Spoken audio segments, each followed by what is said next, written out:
তখন আম্মু বলে এটা তোমার ব্যাপার ভালো না, ওকে মেনে নিলাম। যাই হোক, আমার বাসাতে গিয়ে দেখি আমার মামা আসছে। আমার একটাই মামা, আমার আম্মুরা 4 বোন আর একটা মামা আসছে, তার সঙ্গে আমার ছোট খালামণি আসছে।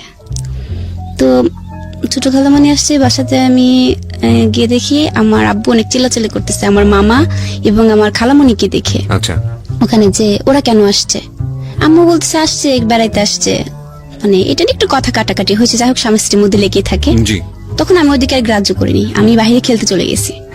আম্মু আবার হয়তো বাবার সঙ্গে একটু রাগ ছিল, ওই রাগটা মানে কন্ট্রোল করতে না পেরে আম্মু আমাকে বাহিরে নিতে আসছে, এসে আমাকে একটা চড় মেরে দিছে। চড় মেরে দেওয়ার পরে আমি একটু কান্না করছি, কান্না করতে করতে যে আমার তখন একটা মাইন্ডে লাগছে যে চিন্তা করছি সবার সামনে আম্মু আমাকে মারলো, আর কারো বাবা মা তো এরকম মারে না, আমাকে কেন এরকম মারলো। আমি একটু রাগ করে রুমে চলে গেছি, চলে যেয়ে একটু রুমটা আটকিয়ে দিয়েছে।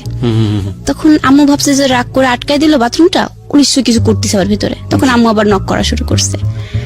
তখন আবার বের হলাম, বের হয়ে আচ্ছা রাগটা একটু কমলো, কমার পরে আম্মু আদর করে খাওয়াই দিচ্ছে, সবকিছু করছে। তখন আমরা 1 ভাই 1 বোন। জি। আমি ছোট তখন, আমার ভাইয়া ও নানুর বাসায় থাকতো জন্ম থেকেই নানুর বাসায় থাকতো। আমার নানু তখন বেঁচে ছিল, আমার সেজ খালামণি, তার কাছে আমার ভাইয়া থাকতো। তখন আমি আম্মুকে বলতাম, আম্মু ভাইয়া কেন আসে না? তখন আম্মু বলে যে আমি কিভাবে রাখবো আব্বু, তুমি তো দেখো আমি চাকরি করি। আম্মু চাকরি করতো ঢাকা শক্তি ফাউন্ডেশন। আচ্ছা।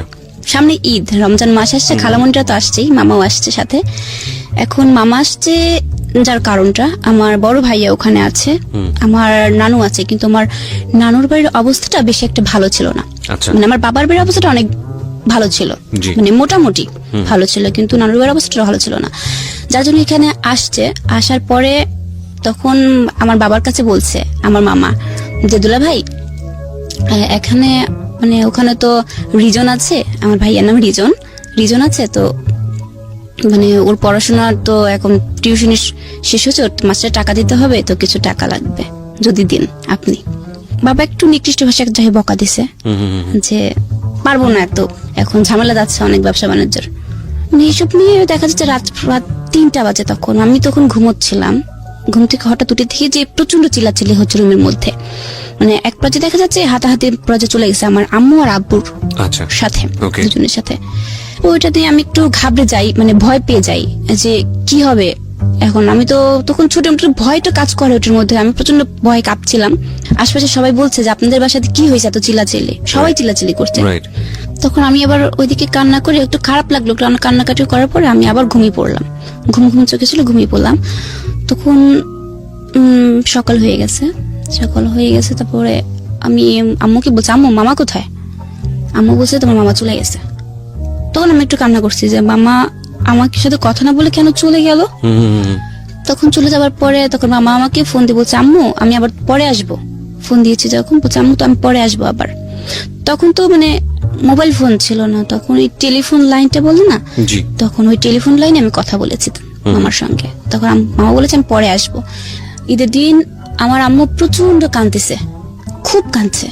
কান্নার পরে আমি আম্মুর কাছে গেছি, আম্মু কি হয়েছে? কিন্তু আমি তো আর আম্মুর কষ্টটা বুঝি না, কিছুই বুঝি না আম্মুর কষ্টটা। শুধু আমাকে প্রশ্ন করছে আম্মু কি হয়েছে, তবু আম্মু কাঁদে, কোনো কথা বলে না। তারপরে ক্লাস 4 পড়ি, আমি নানু বাড়িতে বেড়াতে গিয়েছি। নানু বাড়িতে বেড়াতে যাওয়ার পরে পাবনাতে, ওখানে যাবার পরে আমার নানুমণি আমাকে জড়িয়ে ধরে আর মাম্মুকে দেখে অনেক কান্নাকাটি করে যে মা তুই আমাকে ছেড়ে চলে গেছিস, আর আসলি না, সেই যে আসলি 3 বছর পর আসলি, কান্নাকাটি করছে। আমার ভাইয়াকে দেখলাম, আমার ভাইয়া আম্মুকে ধরে অনেক কান্নাকাটি করছে, আম্মু আমি যাবো, আমাকে নিয়ে যাও না কেন ওখানে। আম্মু নিতে চাইতো, কিন্তু আমার খালামণিরা নিতে দিত না। ওখানে অনেক আনন্দই ছিলাম আমরা, ভালো। কিন্তু আসার সময় আমার বাবা তো আমাদের সাথে যায়নি, আমি আম্মুর সঙ্গে গিয়েছিলাম। ওখানে মানে তাদের এমন ছিল যে আমি তো ঢাকাতে যখন থাকি তখন তো মানে খুব ভালোভাবে চলাফেরা করি, আমার খাবারটা হইতে, কিন্তু নানুর বাসায় যখন গিয়েছি তখন তো ওখানকার খাবারটাও ছিল না সেরকম। বাট আমার খুব রাগ হতো, আমি কি দিয়ে ভাত খাবো আম্মু, আমি কি দিয়ে ভাত খাবো, আমি এখানে থাকবো না, আমি চলে যাবো, এরকম বলছি। তখন আমার স্কুলও খুলে গেল, আমি ওখান থেকে চলে আসবো। আমার ভাইয়া চিৎকার শুরু করছে, আম্মু আমি যাবো, আম্মু আমি যাবো, আমার নিয়ে যাবো, আম্মু আমি যাবো। তখন নানু বলছে না তোমাকে যেতে হবে না। পরে যেতে দেয়নি, তখন চলে আসছে ঢাকাতে। কিন্তু ওখান থেকে ভাইয়া এতটা কান্নাকাটি করছে যে পরবর্তীতে আমার মামা আমার ভাইকে নিয়ে চলে আসছে ঢাকাতে। আচ্ছা, নিয়ে আসার পরে এখানে যখন নিয়ে আসছে তখন আমার বাবা কথা বলে না, মানে মামার সাথে তো কথা বলে না, কিছুই বলছে না। মামা তখন পড়াশোনা করতো, মামা তখন এসএসসি দেবে, আমার মামা এসএসসি দেবে, ওকে নিয়েও আসছে। তখন হয়তো যেটা অগ্রচরে বলছিল যে বড়াপা আমি ফর্ম ফিল আপ করবো, আমার কিছু টাকা লাগবে। মানে একটা যেটা বুঝতে পারছিলাম যে আপনার নানু বাড়ির লোকজন সামহাও আপনার মার ইনকামের উপর নির্ভরশীল ছিল, এবং কিন্তু আপনার বাবা সেটা খুব একটা সাপোর্ট করতো না। আচ্ছা, ইকোনমিক স্ট্যাটাসটা বোঝাটা খুব জরুরি প্রিয় শ্রোতা। আপনারা যারা শুনছেন, ইনিশিয়াল স্টেজে আছি আমরা গল্পের, ধৈর্য ধরে সামনের দিকে আগাবেন, কারণ গল্পের আসল বিষয়টা থেকে আমরা এখনো অনেক দূরে। হ্যাঁ বলেন। তারপরে বলছে যখন বড়াপা আমার ফর্ম ফিল আপের জন্য কিছু টাকা লাগবে, তখন আম্মু করলো কি, আম্মুর কাছে তো টাকা ছিল না, আম্মু পাশের বাসা থেকে হয়তো বা মানে মনে হচ্ছিল আমার যেটা ধার করে নিয়ে আসছে। হ্যাঁ, নিয়ে আসছে যে পরবর্তীতে যখন স্যালারি পাইলে হয়তো দিয়ে দেবে। হ্যাঁ, নিয়ে আসার পরে দিয়েছে, মানে সেটা বলেছে তোর দুলাভাই যেন না জানে। ওই কথাটা আমার কানে আসছে, তোর দুলাভাই যেন না জানে, এই কথাটা বলেছে আমার আম্মু। তখন আমার মামা চুপ করে চলে গেছে। তখন আমার বাবা এসে বলছে যে আরিফ আসলো, এসে আমার দেখা না করে চলে গেল, যে ব্যাপার কি, মানে আমি যে বড়, কোনো কি সম্মান নেই আমার? তখন বাবা এইভাবে বলছে। এরপরে ক্লাস 5-এ উঠলাম, সমাপনী দিব আমি। তখন সমাপনী পরীক্ষা শেষে ছুটি হয়েছে, তখন দাদুর বাড়িতে চলে গেছি যশোর কৃষ্ণনগর গ্রামে, বাঘারপাড়া থানার। তো ওখানে যাবার পরে অনেক আনন্দই করলাম। ওখানে যাওয়ার পর আমার ছোট চাচু, ও আমার মামার সমানই প্রায়। আচ্ছা, তখন আমি যখন ওখান থেকে চলে আসব, আমার বাবা তো আমাকে রেখে চলে গেছে, আমাকে আর আমার আম্মুকে। তখন আম্মুর সঙ্গে আর চাচুর সঙ্গে 4-5 দিন থাকার পরে ঢাকায় ফিরতেছি।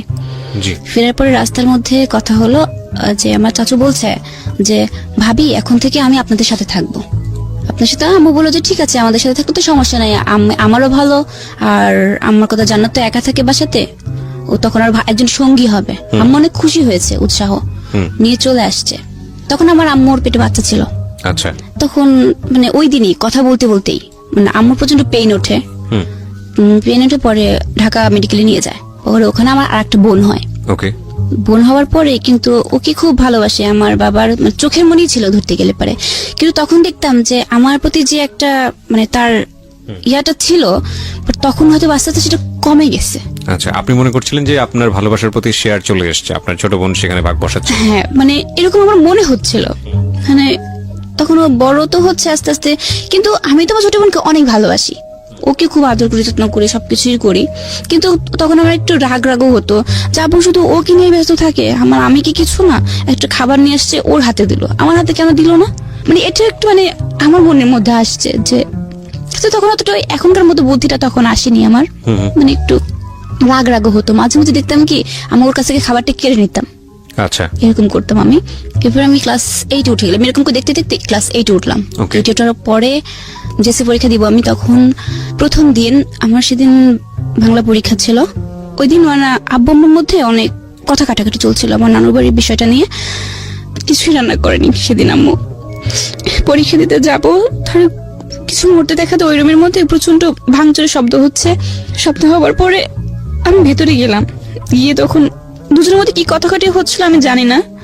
যাই হোক, তখন এক মুহূর্তে দেখলাম কি আমাদের সোফা সেটে যে টিটিবিলটা ছিল, এই টিটিবিলটা দিয়ে আমার আম্মুর মাথার উপরে অনেক জোরে বাড়ি দিছে। বাড়ি দেওয়ার পরে তখন আমি ওইটা দেখে প্রচন্ড চিৎকার করছি, আর লোকজনকে ডাকছি, কিন্তু কেউ আসেনি ওই মুহূর্তটা। তখন আমার আব্বু এক মুহূর্তে বলে বসছে যে এক তো ভাই বোনকে নিয়ে আমার সংসারটা শেষ করে দিছে, আর এক হাতে করে নিয়ে আসছে, ওইটা আমার জীবনটা নষ্ট করে দিচ্ছে। তখন আমি তো ছোট, বুঝতে পারিনি যে এই কথাটা খেয়াল বললো আব্বু যে হাতে করে নিয়ে আসছে, মানে এটার মানেটা কি। আমি তবুও বুঝতে পারিনি যে বাবা কি বোঝাতে চাচ্ছিল। পরে নিজের প্রত্যেকটা এলাকার লোকজনকে আমি ডাকছি যে সবাই একটু আসেন, আমার আম্মুটা একটু হসপিটালে নিয়ে যাব, এক থেকে পরীক্ষা দেরি হয়ে যাচ্ছে। কিন্তু একটা ব্যক্তিও আসলো না। সবাই বলে কি একটু মার্ডারের মতো কেউ হাত দেবে না পুলিশ না আসা পর্যন্ত। তখন অঝরে শুধু কাঁদছি আর কাঁদছি। তখন আমার পাশের ইউনিটের একটা যে ছিল, পরে সে আসছে, আমি বলছি আন্টি একটু হেল্প করেন না আমার সাথে, আমার আম্মুকে আমি হসপিটালে নিয়ে যাব। তখন উনি হেল্প করছে।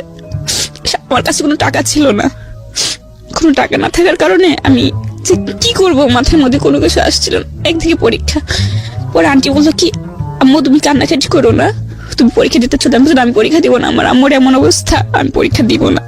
তখন আম্মু বললো যে যাও তুমি।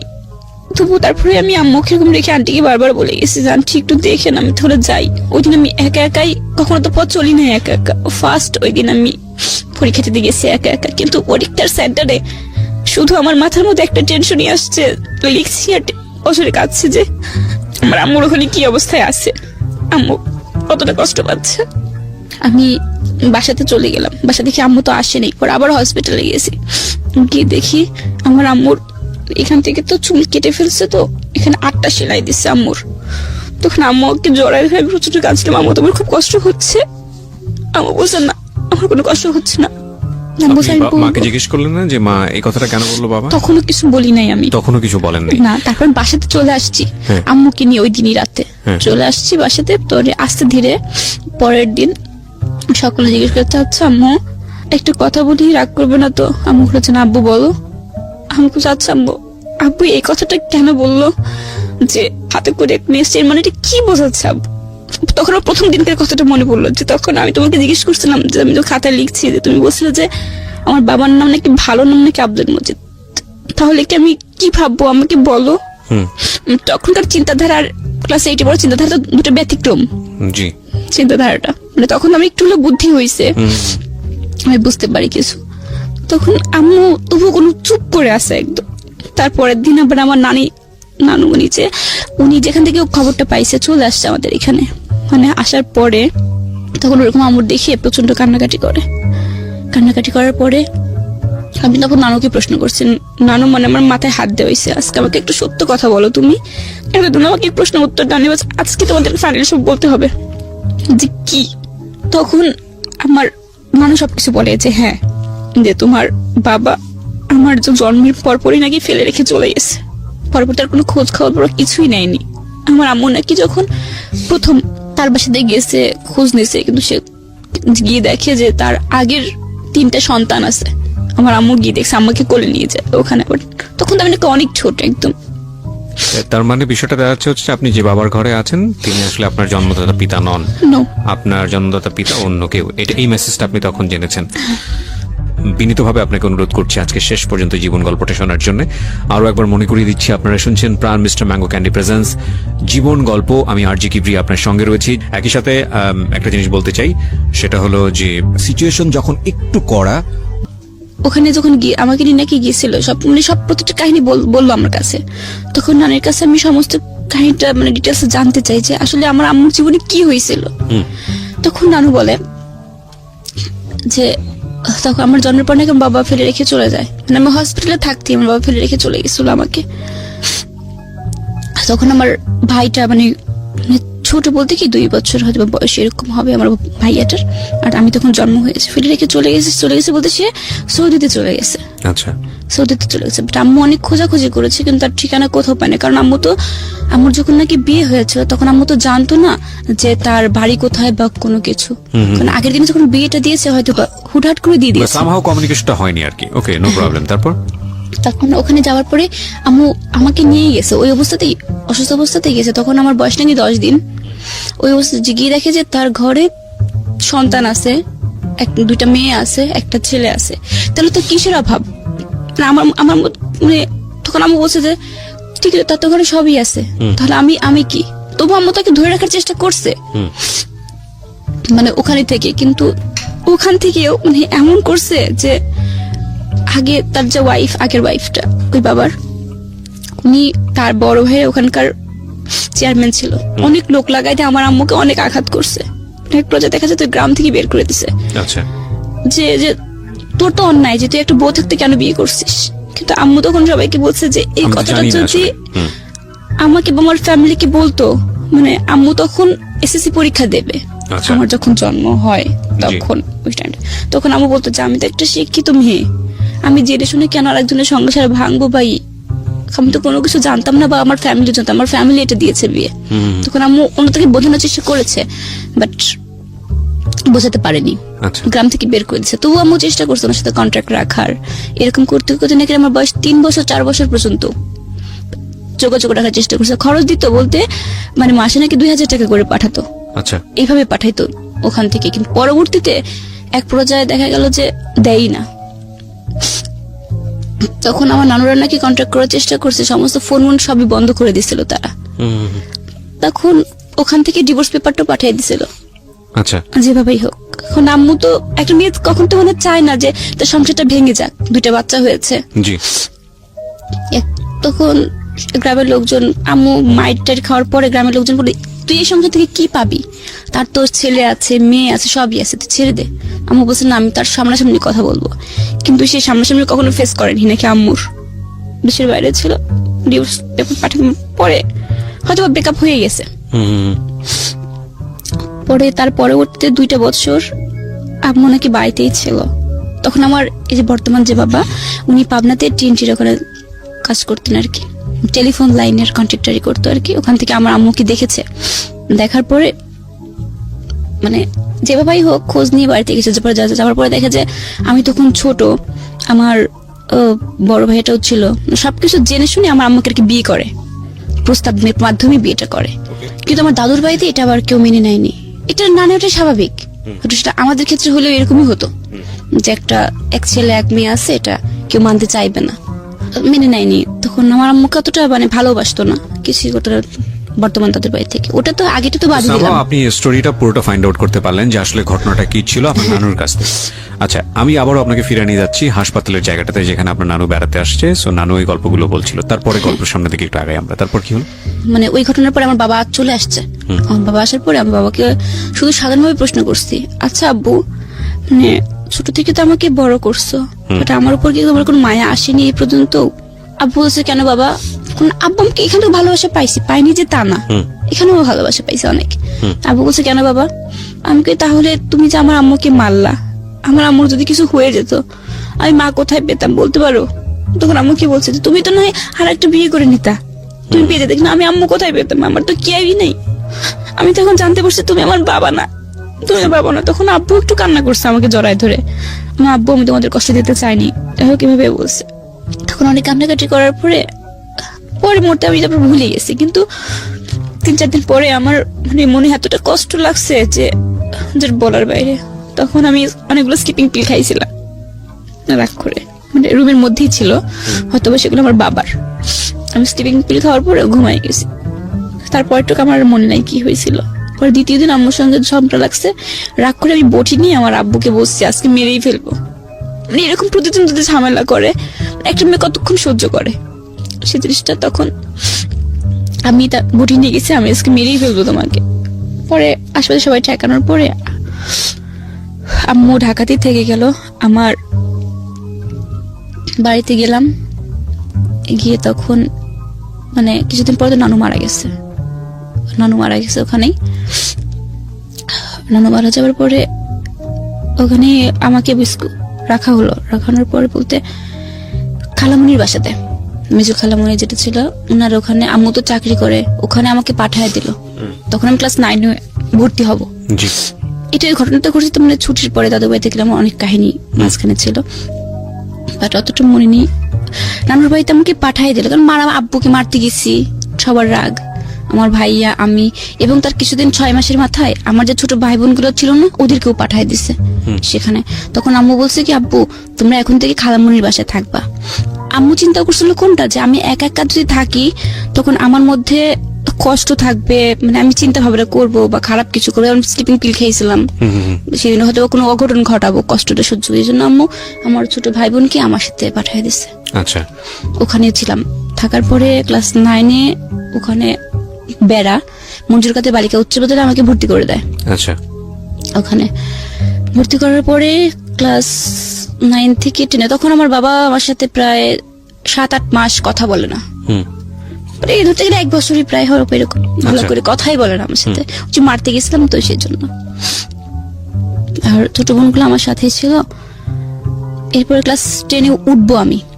10 ওঠার হতে তখন অক্টোবর মাস, সেপ্টেম্বর মাস, তখন আমার বিয়ের কথা চলছে। মানে প্রত্যেকে আমি যেখানেই যাই না সেখান থেকে আমার বিয়ের প্রস্তাবটা আসে। যেখানে, তখন আমি রাগ করবো যে বিয়ে করবোই না, যে আসে তাকে আমি তাড়াই দিই। প্রত্যেকটা জায়গাতে যেখানেই যাই সেখানেই বিয়ের প্রস্তাব আসে। আমার মেজো খালুর সঙ্গে, মেজো আঙ্কেল এখন সাংবাদিক, জি, উনি পাবনার খবর ইয়াতে যায়, ভোরের আলো ওইখানে যায়, ওইখানকার সাংবাদিক। তো আঙ্কেলের সঙ্গে বিয়ের পার্টিতে গেছি, ওখানে একটা বিয়ে আসছে। পরে তারা মানে ছেলেটা দেখি না মানে পুরো কালো, আমি বাসাতে তো চলে আসছে রাগে।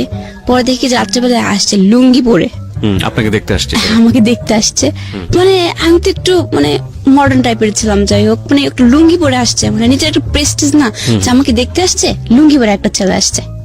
মানে একটা মনে মধ্যে ক্ষোভ জমে গেছে। পাশের রুম থেকে আমার কাজিন ছিল, ও বলছিল দেখ বান্দের মতো দেখা যায়, মানে এরকম একটা কথা বলে যে বান্দের মতো দেখা যায়। পরে আমি গেলাম, ওখানে যাওয়ার পরে দেখি যে লুঙ্গি পরে আসছে। আমি সরাসরি না, ওই লোকটা আমার দিকে তাকাইছে, আমি মুখটা কালো করে ফেলছি, যে মানে এমন ভাব করছে যাতে চলে যায়। তারপরে উনি আমার জিজ্ঞেস করছে তোমার নাম কি, আমি নামটাও বলিনি রাগ করে। তখন উঠে দাঁড়িয়েছে, আমি আজকে আমার পরীক্ষা আঙ্কেল, আমি চলে গেলাম। পরীক্ষা আঙ্কেল? হ্যাঁ আমি বলছি, এটা আঙ্কেলকে বলছি, আঙ্কেল বসে আছে। তো এটা বলে বের হয়ে চলে গেছি রুম থেকে। তখন ওই ছেলেটা রাগ করে নিচে চলে গেছে। যাবার পরে উনি বলছে যে আপনার ভাগ্নি আমাকে দেখে পছন্দ করে নাই, দেখছেন মানে কি ড্যামাক এই মেয়ের জীবনে বিয়ে হবে না, এরকম একটা কথা বলে গেছে। তারপরে দ্বিতীয়বার সকাল হয়েছে, পরের দিন সকালে আর কি, পরের দিন সকালে মামা ফোন দিয়েছে। ফোন দেওয়ার বলছে আমার কিছু বন্ধু আসবে, মানে বন্ধু আসবে।